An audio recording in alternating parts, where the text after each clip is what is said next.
fermer les yeux, on va prier ensemble. On va se mettre dans une attitude où on va vouloir recevoir vraiment ce que Dieu veut nous communiquer aujourd'hui.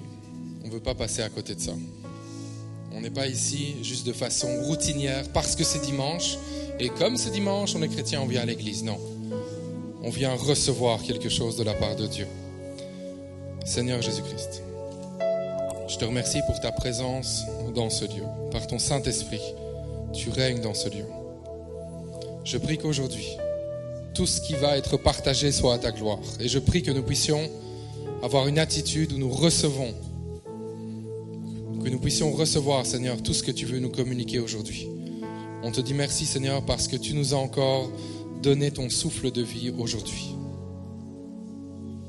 Tu nous as communiqué ton souffle de vie, Seigneur. Et on te dit merci.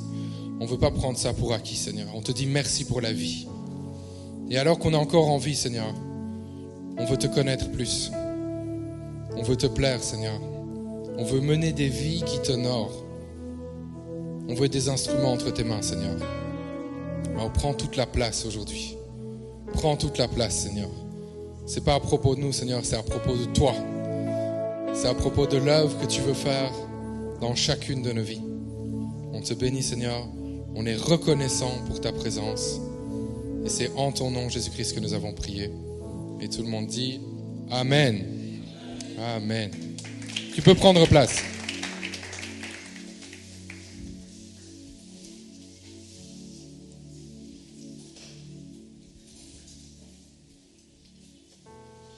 Vous avez vu, aujourd'hui, on est installé différemment. On est installé confortablement. Je vais commencer par une bonne nouvelle. La bonne nouvelle, c'est que mercredi, on a eu les premiers baptêmes sur le campus de Kinshasa. Et on a baptisé plusieurs dizaines de personnes. Alors on peut remercier le Seigneur pour ça, vraiment. Non, ça c'était vraiment très timide comme applaudissement. J'ai dit qu'il y a des dizaines de personnes qui ont été baptisées.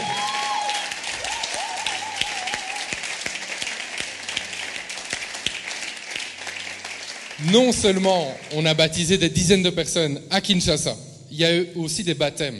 On a eu des baptêmes au Congo, dans une autre région du Congo.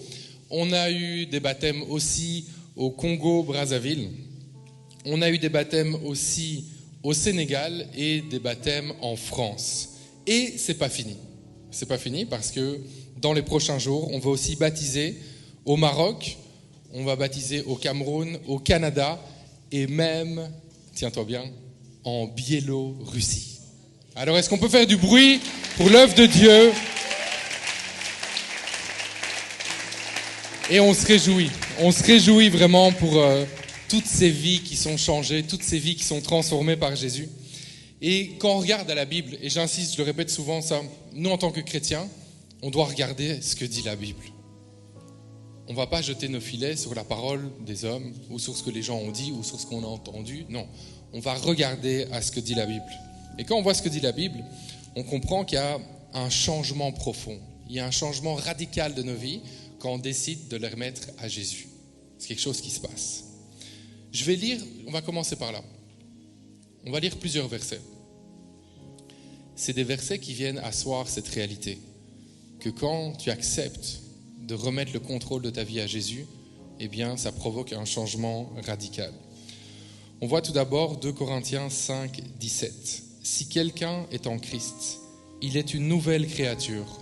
Les choses anciennes sont passées, voici toutes choses sont devenues nouvelles. Romains 6, 4. Nous avons donc été ensevelis avec lui par le baptême en sa mort, afin que comme Christ est ressuscité des morts par la gloire du Père, de même nous aussi, nous marchions en nouveauté de vie. T'as vu ? Premier verset qu'on a lu. Toutes choses sont devenues nouvelles. Romains 6, 4. On marche en nouveauté de vie. Il y a quelque chose de nouveau quand on vient à Jésus. Galates 6, 15. Car ce n'est rien que d'être circoncis ou incirconcis. Ce qui est quelque chose, c'est d'être une nouvelle créature. Qui a expérimenté ça ici ? Tu es devenu une nouvelle créature parce que tu as donné ta vie à Jésus-Christ. Jean 10, 10, Jésus dit, Moi, je suis venu afin que les hommes aient la vie, une vie abondante. Galates 2:20. J'ai été crucifié avec Christ. Et si je vis, ce n'est plus moi qui vis. C'est Christ qui vit en moi. La nouveauté de vie. Les choses anciennes sont passées. Toutes choses sont devenues nouvelles. 1 Thessaloniciens 5:10. Notre Seigneur Jésus-Christ qui est mort pour nous, afin que, soit que nous veillions, soit que nous dormions, nous vivions ensemble avec lui. Et on termine avec Ézéchiel 11:19. Je leur donnerai un même cœur et je mettrai en vous un esprit nouveau. J'ôterai de leur corps le cœur de pierre et je leur donnerai un cœur de chair. Amen. Il y a un changement profond. Il y a un changement très profond quand on décide de remettre le contrôle de nos vies à Jésus-Christ. Et quand on lit ça, c'est vrai que ça peut paraître théorique. On lit tous ces versets, on voit, ok, vie abondante, Christ vit en moi, nouvelle créature, nouveauté de vie, toutes choses sont devenues nouvelles. Ça peut paraître théorique. Mais en fait, c'est très pratique. Parce que quand Jésus change nos vies, ça se voit. Ça se voit, il y a quelque chose qui change, mais ça ne change pas juste dans ta tête. Ça change aussi dans tes actes. Oui, bonjour tout le monde. Donc la semaine dernière, tu nous as partagé quelque chose d'intéressant. Tu as apporté un point intéressant sur la résurrection. C'était que Jésus, en fait, ressuscite ce qui est mort en nous. Et on se rappelle de la définition de la résurrection. C'est un retour de la mort à la vie. Alors le point intéressant que tu as apporté, c'est que la résurrection de Jésus était possible par la collaboration entre Dieu et Jésus. Donc ce qui est important à saisir quand on pense à la résurrection, c'est que Jésus était mort et Dieu l'a ramené à la vie. Mais les deux ont joué un rôle. Les deux avaient vraiment une part à jouer. Premièrement, on voit Dieu qui fait sa part en ramenant Jésus à la vie. Deuxièmement, on voit Jésus qui fait la sienne en sortant du tombeau, en se levant pour sortir du tombeau. Il y a donc une collaboration. Et ce qu'on voit entre Jésus et Dieu, c'est aussi ce que nous devons voir dans nos propres vies. Si nous voulons voir Dieu ressusciter nos vies, nous devons faire notre part. Souvent, notre tendance à nous, c'est de dire, voilà, Dieu est tout puissant, il va tout faire, et puis moi, je n'ai qu'à attendre. Mais non, il y a des choses que nous devons faire. Il y a effectivement cette puissance de la résurrection, la parole en parle. C'est une puissance qui ressuscite le Christ. Elle est aussi disponible pour nous qui avons cru. Et elle ne peut pas rester comme ça en fait. Nous devons en faire quelque chose et nous devons passer à l'action. Et bien souvent, comme je le disais, on se dit, en fait, c'est Dieu qui va faire tout le processus à notre place. Mais sortir du tombeau, vous savez, ça a aussi un prix. C'est pour ça aussi que les gens décident de rester dans le tombeau. Mais c'est pas là où Dieu t'appelle en fait. Dieu t'appelle encore aujourd'hui à sortir du tombeau. Amen. Amen. Alors si tu te lèves pas, tant que tu gardes la position du mort, ça j'aimais bien, tu parlais de position du mort. Tant qu'on garde cette position-là, il n'y a rien qui va changer dans notre vie. Il n'y a rien, même s'il y a la puissance de la résurrection. On ne pourra pas vivre les choses que Dieu a vraiment prévues pour nos vies. Et je me disais ceci, en fait, je pense qu'on est entouré de morts vivants. Il y a autant ceux qui se perdent, mais malheureusement, il y a des chrétiens qui sont endormis. Mais Dieu ne veut pas ça pour nos vies. Donc aujourd'hui, on t'encourage, on s'encourage nous aussi en fait, on doit se mettre en mouvement. On parle de notre vie en général, mais il y a des domaines spécifiques dans ta vie où Dieu t'appelle, toi, spécifiquement à te lever. Et aujourd'hui, on va accueillir avec nous des baptisés qui ont été baptisés mercredi dernier. Donc c'est Pénuel, Sharon et Emerson. Donc on peut les accueillir chaleureusement, faites du bruit pour eux.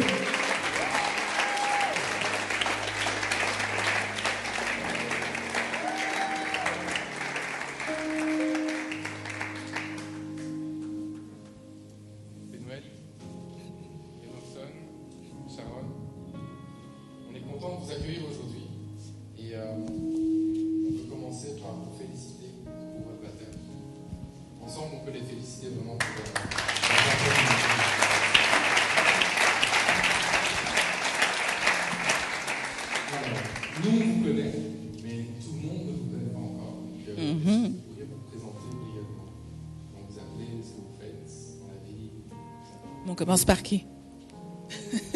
J'allais dire Penuel. Ok. Bon, allez, Emerson. Ok, bonjour à tout le monde. Je suis Emerson Mwanga. De base, je suis étudiant en 5e année de médecine à l'université protestante au Congo. Alors, hormis cela, je suis photographe de l'église. Et à part cela, je suis coordonnateur d'une structure qui s'appelle Existons pour édifier, qui évolue dans l'encadrement des jeunes, l'édification par des citations. Et aussi, on est dans les caritatifs. Et j'ai encore une autre structure qui s'appelle Dynamique des jeunes soudés, qui est un regroupement des jeunes qui réfléchissent autour des problèmes de notre pays. Et à part cela, nous créons en fait une connexion entre jeunes qui pourra en fait nous donner aussi des opportunités. Alors, je suis aussi graphiste. C'est un homme occupé. La liste.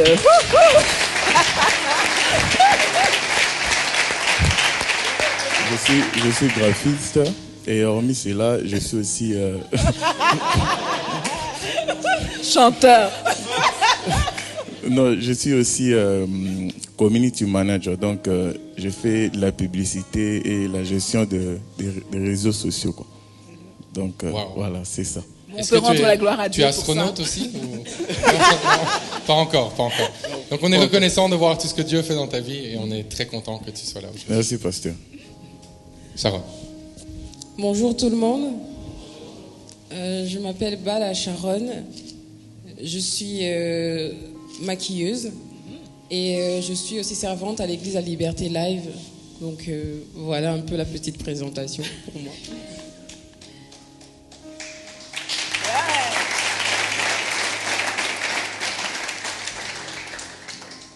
Bonjour tout le monde. Moi, je m'appelle Penuel Togo. Je suis servante à l'église La Liberté Live chez les Kids. Voilà, pour moi, c'est tout.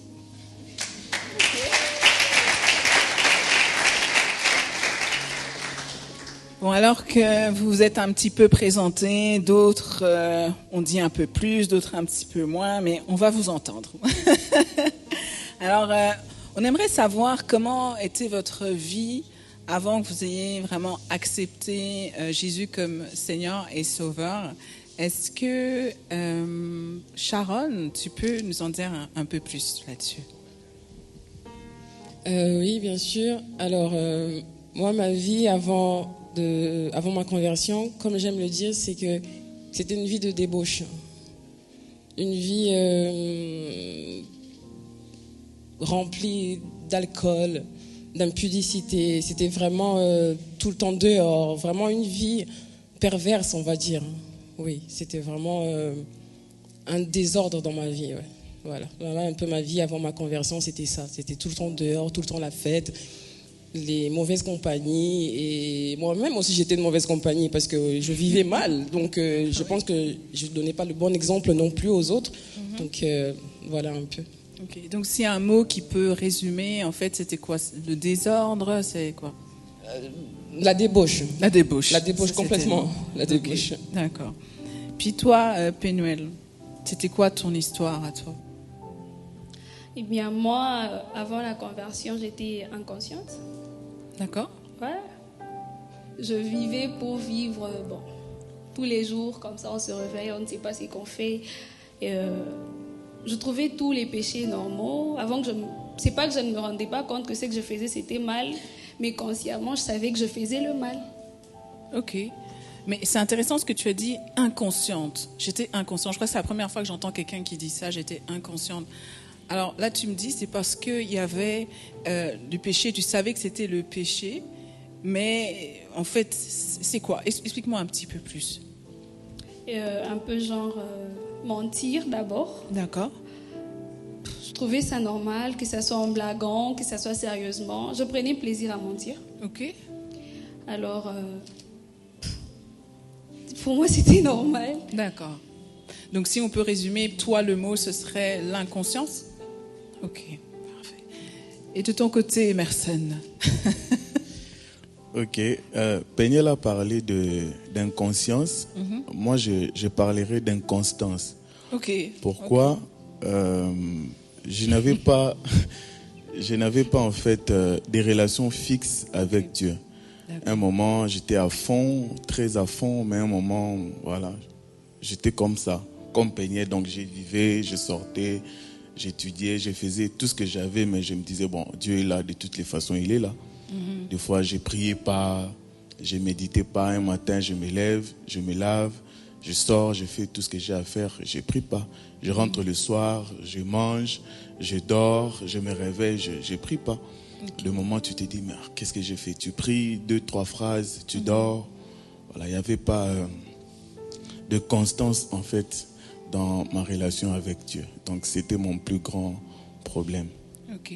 Donc, s'il y a 3 mots qu'on peut retenir dans vos histoires, c'est l'inconstance, l'inconscience, la débauche. Et je pense en fait que c'est certainement des mots dans lesquels des gens aussi, plusieurs personnes peuvent se reconnaître en fait avant d'avoir vraiment donné leur vie au Seigneur. Plusieurs sont passés par là. Donc, mais on sait que Dieu touche et que justement il rencontre nos vies et qu'on vit une nouvelle vie. Donc il rencontre nos vies, c'est vrai. Est-ce que vous pouvez nous partager ce qui s'est passé? Parce qu'il a dû se passer quelque chose à un moment. Donc le moment où vous avez vraiment rencontré Jésus, est-ce que vous pouvez nous parler de ça? Quelles étaient les circonstances? C'était où? C'est passé comment? Comment vous avez cette conviction vraiment de dire ok, moi aujourd'hui j'abandonne vraiment ma vie à Jésus-Christ? Je crois qu'Emerson, tu as envie de parler. Tu as des choses à nous dire là. On t'écoute. Ok, moi c'était en 2014. Voilà pourquoi je parle d'inconstance, parce que de 2014 jusqu'avant que je n'aie le baptême, il y a eu beaucoup de mouvements.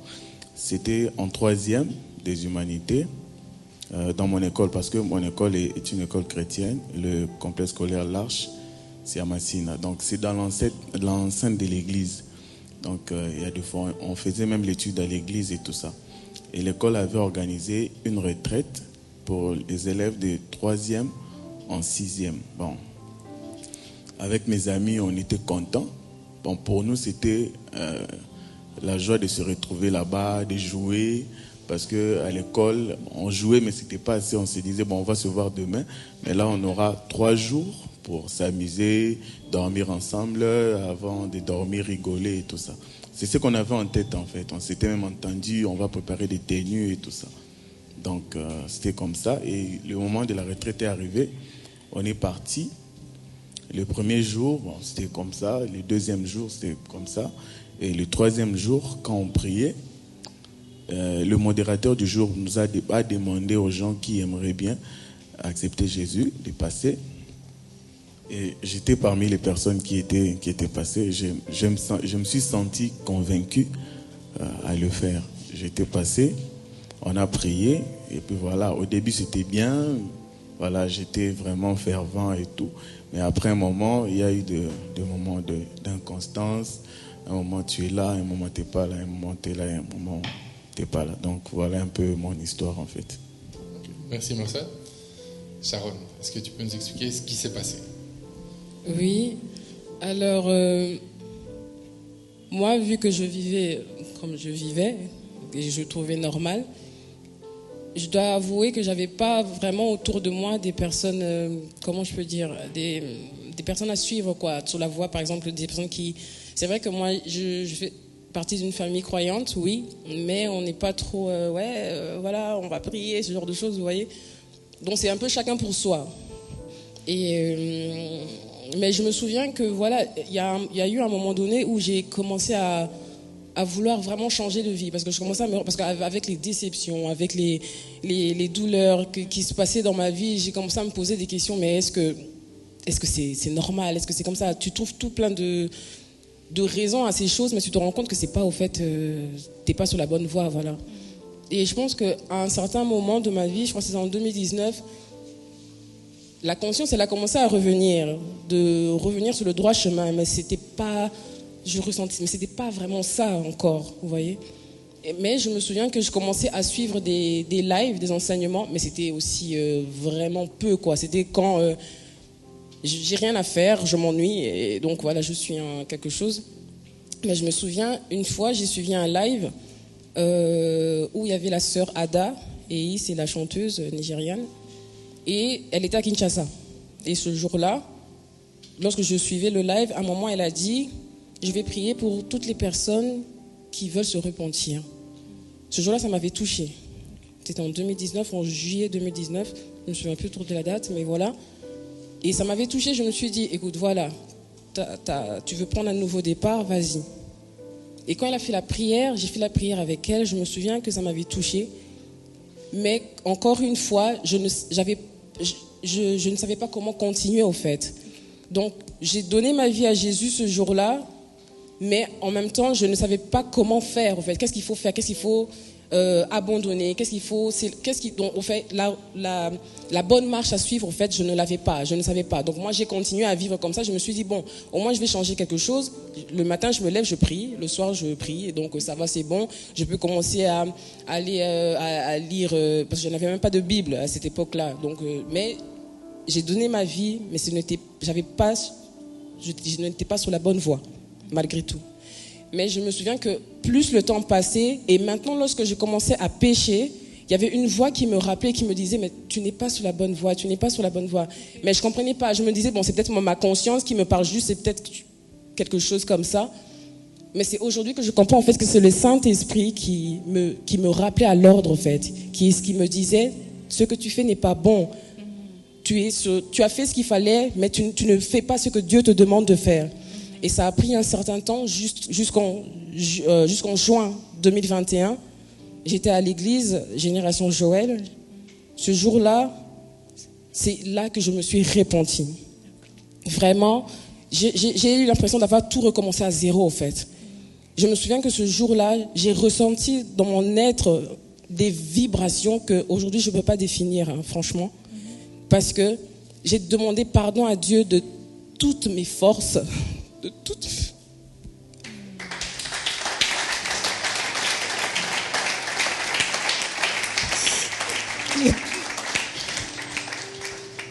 J'ai demandé à Dieu pardon de toutes mes forces parce que je me suis rendu compte que je n'étais pas sur la bonne voie, que je ne respectais pas ce que Dieu voulait.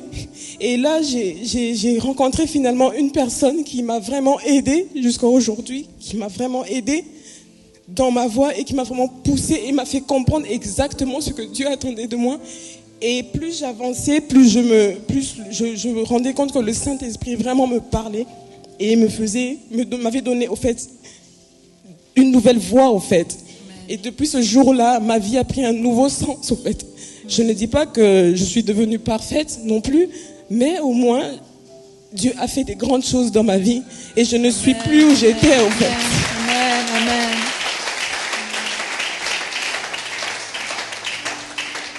Et voilà. Moi, c'était pendant les vacances, avant de passer en 5e, je suis tombée malade. Je dois dire que ma maman est forte parce que c'est elle qui nous poussait vers la prière. Depuis toute petite, elle nous amenait pour qu'on prie pour nous. C'est vrai, je priais. Mais j'ai différemment prié quand je suis tombée malade et quand on me dit, bon, c'est peut-être pas curable. Alors là, je me suis dit, bon, on dit qu'on récolte que c'est qu'on sème. Voilà le fruit de mon péché. Aujourd'hui, je dois seulement accepter et faire avec, continuer à prendre des produits. Peut-être si c'est pour la vie, ok, tant mieux. Et puis un temps, c'était un peu comme des somnifères que je prenais, alors j'ai passé mes journées qu'à dormir. Alors, l'effet de voir les parents souciants, tristes, c'est vrai que les parents savent bien le cacher, mais ils ne le cachent pas à tout le monde. Il y a souvent ceux qui sont plus attentifs. Alors, les voir comme ça me faisait de la peine. Surtout qu'il y avait beaucoup de médicaments à prendre, et puis il fallait qu'ils suivent pourquoi, est-ce que j'ai pris, est-ce que j'ai pas pris. Il fallait vérifier mon alimentation, est-ce que je mange ce qu'il faut, tout ça. Est-ce que tu peux nous dire de quoi tu souffrais? Je ne connais pas très bien le nom, mais... Qu'est-ce qu'on t'avait dit? C'était quoi les symptômes que tu avais? je tremblais de tous donc des genoux, des mains. Il parvenait même des fois que je cassais des histoires sans m'en rendre compte. Je tiens quelque chose, je ne parvenais pas à garder longtemps quelque chose entre les mains. Okay. J'ai cassé d'ailleurs beaucoup de verre à la maison. Okay. Et un temps, je me suis réveillée la nuit, je me suis dit non, je dois arrêter de prendre les médicaments. Je vais dire à maman que je dois arrêter de prendre les médicaments. Je ne veux plus prendre des médicaments. Mais pour ça, il fallait que je puisse me convaincre moi-même que je ne suis pas malade. Mais bon, un jour je me réveille. D'ailleurs, j'ai fêté mon anniversaire cette année-là malade. J'ai dormi, il y a eu fête. C'est vrai, il y a eu mes amis qui étaient venus, mais j'avais toujours les sommeils. Alors, voir mes amis comme ça, les parents qui essayent de faire quelque chose, alors que moi-même, j'avais l'air de me plaire de ça, en tout cas. Mais cette nuit-là, je me suis dit non, c'est fini. Si je ne prie pas comme maman veut que je prie, je vais commencer par ici.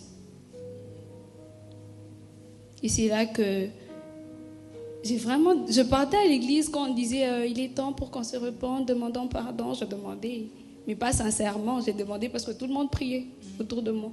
Mais cette nuit-là, je me disais s'il faut que je meure, il faut quand même que je meure sainte. Alors c'est là que j'ai vraiment demandé pardon à Dieu. Et Dieu merci, j'ai arrêté de prendre les médicaments. Et je vais bien. Merci.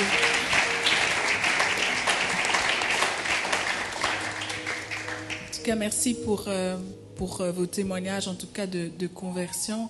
Qu'est-ce qui vous a amené à décider en fait de vous faire baptiser? Parce que, mais pour certains, il y a eu, par exemple comme pour toi, Emerson, vraiment un écart entre le moment où tu as accepté le Seigneur et le moment où tu t'es fait baptiser. Est-ce que tu peux nous dire en fait c'est quoi en fait qui t'a décidé? Bon, il y a plusieurs facteurs.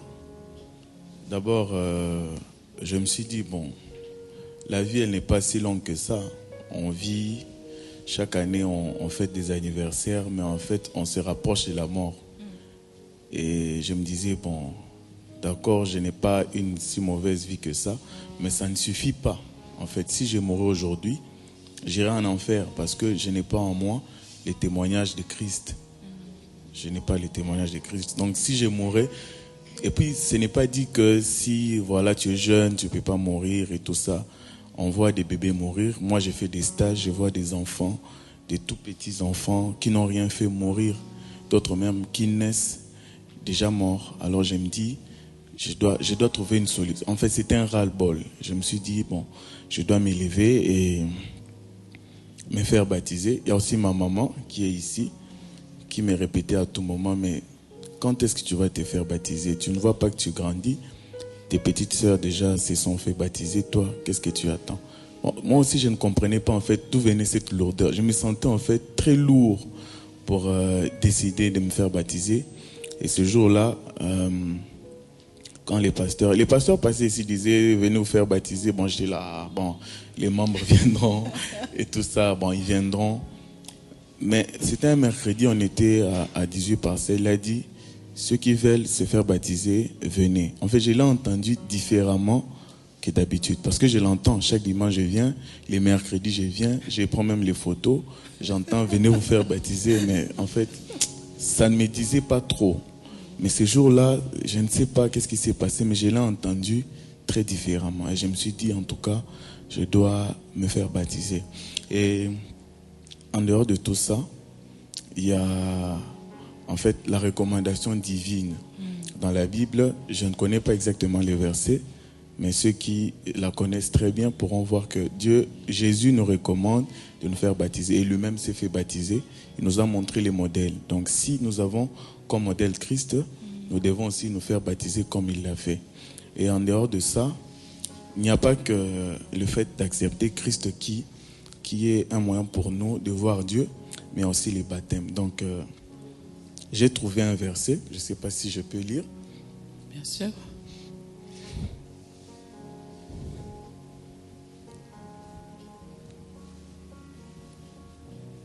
C'est dans Actes 3, 26 à 27. Je vais lire. vous êtes tous fils de Dieu par la foi en Jésus. En effet, vous tous qui avez été baptisés en Christ, vous vous êtes revêtus de Christ. Alors, ce qui m'intéresse, c'est là où on dit, vous vous êtes revêtus, vous tous qui avez été baptisés, vous vous êtes revêtus de Christ. Alors, Jésus dit qu'il est le chemin, la vérité et la vie. Donc, celui qui n'a pas Christ ne verra pas le Père. En d'autres termes, celui qui ne s'est pas fait baptiser ne verra pas Christ. Parce que c'est par le baptême qu'il sera revêtu de Christ. Et Dieu aura le témoignage de Christ en lui. Et c'est par là qu'il verra Dieu. Donc, c'est parmi les convictions qui m'ont vraiment poussé à me faire baptiser. Merci. Complètement.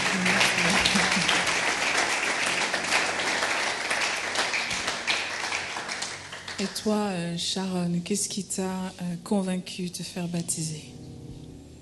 Alors moi, ce qui m'a convaincu de me faire baptiser, c'est déjà, je ressentais ce besoin-là de me faire baptiser. Mais je pense que Dieu, il a commencé à me parler petit à petit pendant mes temps de méditation, en fait. Et je me suis rendu compte que lorsque je lisais 2 chapitres différents, ça parlait de baptême.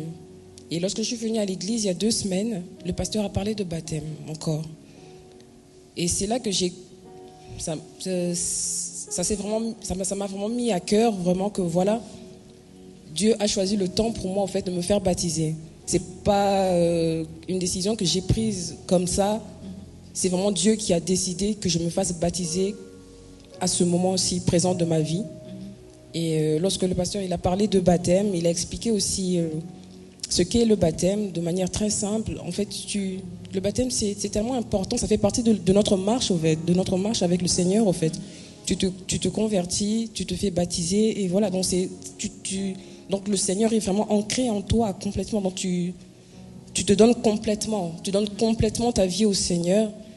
Et donc c'était vraiment très important pour moi. Et donc voilà pourquoi je me suis fait baptiser. Merci. Et toi, Pénuel? Je dois avouer que moi, on m'a baptisé bébé. Ok. Parce que avant que j'intègre la Liberté Live, j'étais néo-apostolique. Alors, quand je suis venue ici, la première fois que le pasteur a annoncé qu'il y aura baptême, au fait, ça m'a rappelé l'envie que j'avais de me faire baptiser, dans le besoin que je ressentais de me faire baptiser.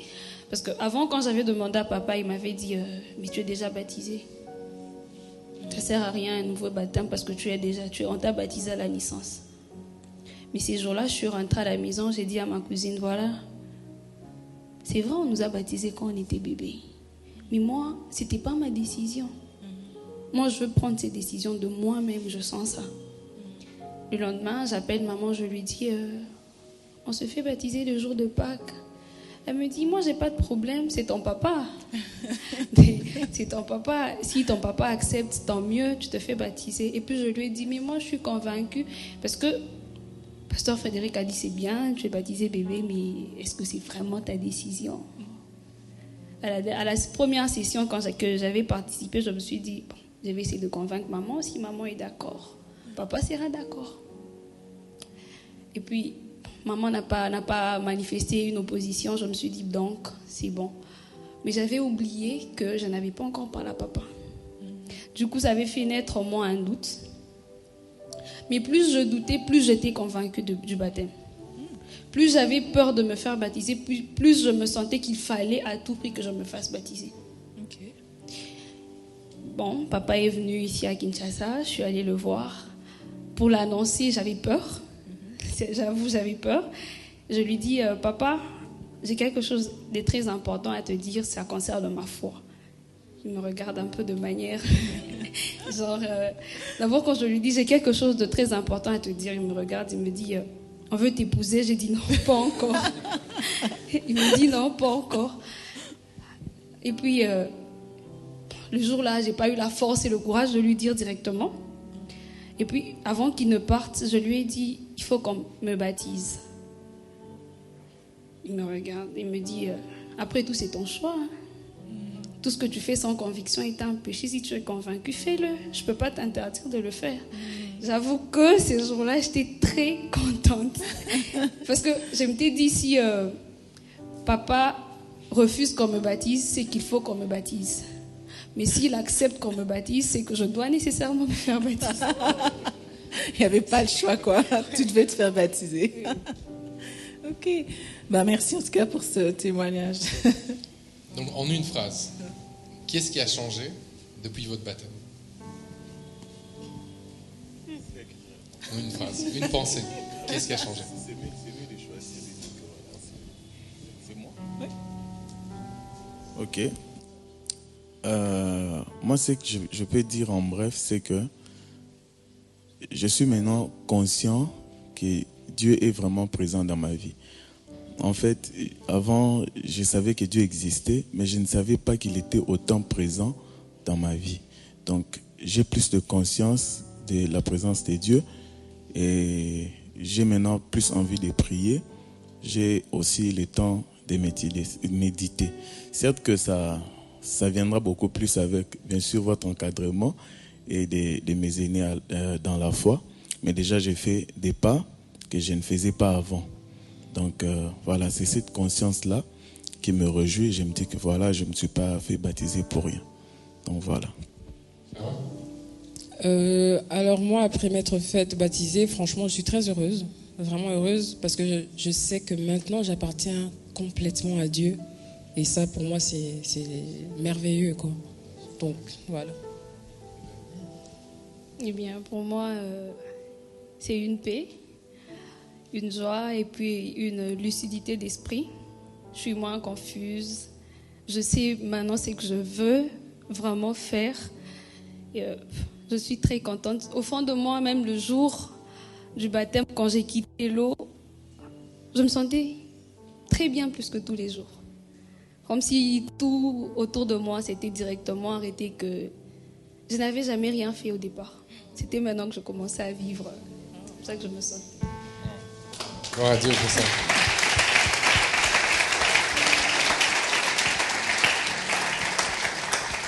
Alors, quand on témoigne, il y a toujours une puissance là-dedans. Je suis sûre qu'il y a des vies qui sont touchées par ce que vous dites aujourd'hui. Et qu'est-ce que vous auriez à dire à quelqu'un qui est même peut-être ici, hein, mais qui lutte de donner complètement sa vie au Seigneur Jésus-Christ? Qu'est-ce que tu pourrais dire, Sharon, à quelqu'un qui nous écoute maintenant? Très sincèrement,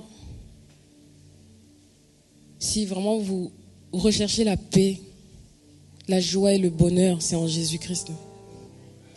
Moi, c'est ce que j'ai retrouvé en Jésus-Christ, c'est ce que j'ai recherché depuis des années. Et je me suis rendu compte qu'au fait, c'était là à côté de moi. Donc, la vraie paix, le vrai bonheur, la vraie joie, c'est vraiment en Jésus-Christ. Tu vas te rendre compte que tu traverses des moments difficiles, mais tu es content. C'est pas que tu es mieux que les autres, non, c'est juste que tu ressens une paix en toi. Et c'est ce que moi je vis aujourd'hui. Et c'est pourquoi lorsque je regarde des personnes autour de moi, je veux que tous viennent à Christ. J'ai envie de les tirer tellement, de force même. Parce que je me dis, non, la vérité elle est là. On se trompe tellement, on est tellement dans un monde inconscient, vraiment rempli de futilité, quoi, on va dire. Mais la vérité c'est en Jésus-Christ. Et il faut... Avant d'ailleurs qu'il ne soit trop tard, parce que si tu pars sans avoir donné ta vie à Jésus, sans avoir fait sa volonté, on connaît le chemin. On connaît le chemin. Et on ne veut pas ça pour qui que ce soit. Même pour son ennemi, on ne veut pas de cela. Tous, nous devons aller à Christ, nous repentir, donner notre vie et vivre comme le Seigneur le veut. Ça peut être... Il peut y avoir des obstacles, des épreuves, ça ne manque jamais dans la vie. Parce que même déjà quand tu es hors Christ, il y a des obstacles et des épreuves que tu traverses. Mais quand tu te mets avec Dieu, tu te rends compte qu'il t'aide au fait à traverser ces épreuves, ces obstacles, tu les traverses. Donc franchement, pour une vie qui a un vrai sens, c'est vraiment en Jésus-Christ.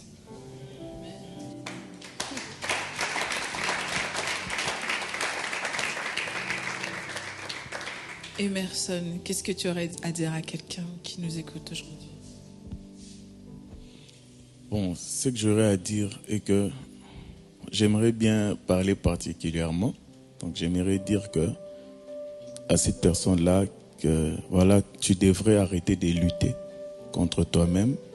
Tu devrais arrêter d'hésiter de revenir à Christ, parce que personne n'est trop sale pour revenir à Christ. Et aussi, si pour toi la mort n'est pas d'actualité, tu te dis bon, je suis encore trop jeune, ou soit voilà, moi j'ai prévu que je vais me repentir dans 2 ans.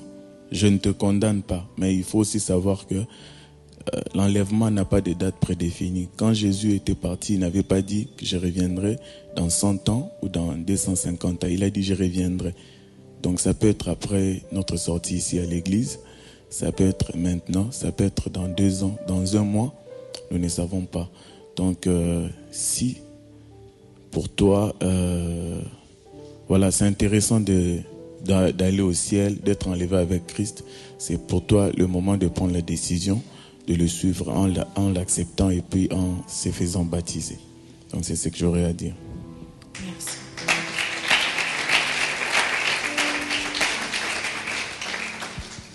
Et toi, Pénoël? Moi, à cette personne ou à ces personnes, je dirais que venir à Christ ne nous rend pas parfaits, mais nous rend exceptionnels. Je dirais aussi à cette personne que Christ n'est pas venu pour les pasteurs, il est venu pour vous et moi qui sommes pécheurs. Il n'est pas venu pour nous juger, mais il est venu pour nous racheter, tels que nous sommes, sans regarder qui nous sommes vraiment ou à quelle tribu ou quelle est notre taille. Il est venu parce qu'il sait que nous avons besoin de lui. Alors, je veux te parler à toi qui a besoin, qui lutte avec toi-même, mais qui a besoin d'être calme, parce que le vrai combat, c'est avec nous-mêmes. À toi qui a besoin d'une paix intérieure, ne traîne pas. Parce que plus tu traînes, plus la souffrance pèse. Plus tu traînes, plus tu agrandis la souffrance. Libère-toi de ce poids. Viens à Christ. D'ailleurs, c'est pour ça qu'il est là, pour porter nos fardeaux et nous laisser libres. C'est tout ce que j'ai à dire.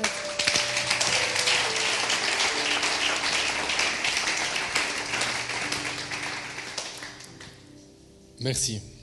Merci d'avoir pris ce temps pour témoigner. C'est des choses qui étaient profondes. C'était votre histoire en fait. Et c'est juste le début. C'est juste le début.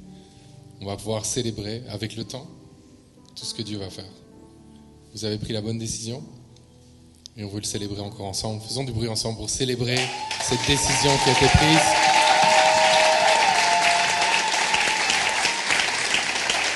On remercie Emerson, Sharon, Pénoël. Merci beaucoup d'avoir pris le temps de partager une partie de votre histoire.